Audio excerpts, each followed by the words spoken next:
8 juillet 1992, 8 juillet 2024. Jour pour jour, cela totalise exactement 32 ans depuis que Papa Dianguinda Kountima Joseph a quitté la terre des hommes. Papa Dianguinda Kountima Joseph fut le premier chef spirituel et bâtisseur de l'église kimbanguiste. Pour se souvenir de cette date, les cultes d'action de grâce ont été organisés en Kamba Nouvelle-Jérusalem, à Matadi et à Kinshasa. En Kamba Nouvelle-Jérusalem, les cultes avaient une note significative suite au nombre des invités qui ont rehaussé de leur présence, à savoir les invités spéciaux du chef spirituel en provenance de l'Europe et de l'Asie, les cadres ecclésiastiques de l'Église, les autorités politico-administratives du pays, notamment le maire de la ville de Matadi. Dans son intervention, le numéro 1 de l'Église s'est exprimé ainsi devant le fidèle.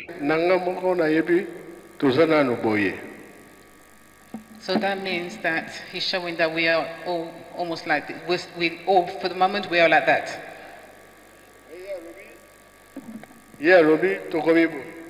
And he said that we are not now like this.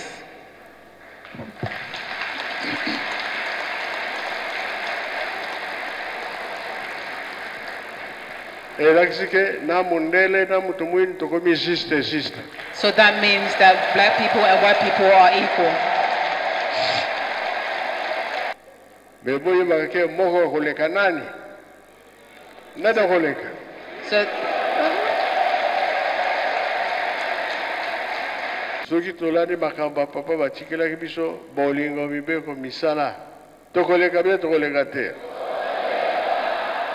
Au finish, le maire de la ville de Matadi, Dominique Nkodiambete, et la directrice générale de l'OPHK se sont livrés devant la presse. Nous sommes venus commémorer le 32e anniversaire de la disparition physique de Papa Dianguinda Kountima Joseph, le premier chef spirituel de l'église kimbanguiste, 32 ans après sa disparition physique.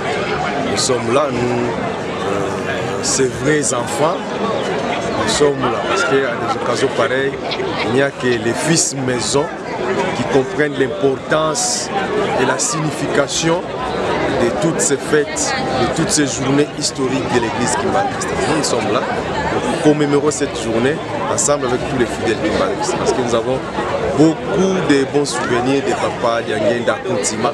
Parce que quand on appelle d'abord Dianguinda Kountima, ça signifie qu'à l'époque, quand l'église a commencé, c'était encore au niveau embryonnaire, mais c'est Papa Dianguinda Kountima qui a fait rayonner l'église kimbanguiste à travers tout le monde. Donc Dianguinda, ça signifie que c'est lui qui partira à travers le monde, qui va voyager à travers le monde pour porter haut les noms de Papa Simon Kimbangu. C'était ça sa mission qu'il avait bien accomplie. Et également, nous gardons de très bons souvenirs de Papa Dianguinda Kountima. Il nous conseillait chaque fois, quand il nous prêchait, il insistait sur l'amour, sur le travail et le respect des lois de l'État et les lois de l'Église. Donc Bolingo, Mibeko, Misala. Et ça ce sont des slogans, ce sont des motivations qui apportent le développement. Le Papa Dianguinda Kountima était un grand acteur de développement. Aujourd'hui, si vous venez ici, en Kamba, vous venez dans cette région, dans cette contrée où se trouve Kamba, le contrée est très bien connu, le contrée est en train de se développer. Si aujourd'hui ce contrée est connu à travers le monde, c'est grâce au travail abattu par Papa Dianguinda Kountima. Avant sa mort, il nous a également bien encadré. Il a dit, avec toutes les prédications qu'il avait faites à son époque, il n'a laissé personne en dehors de la clôture sainte. Donc tous, nous sommes là. Si quelqu'un se perd, en tout cas c'est de sa propre faute. Et pour lui, il avait très bien encadré tout le monde et il a beaucoup parlé, il a beaucoup travaillé pour l'émancipation de l'homme noir, de l'homme africain. Aujourd'hui à l'église, vous avez suivi même les blancs qui ont parlé là-bas.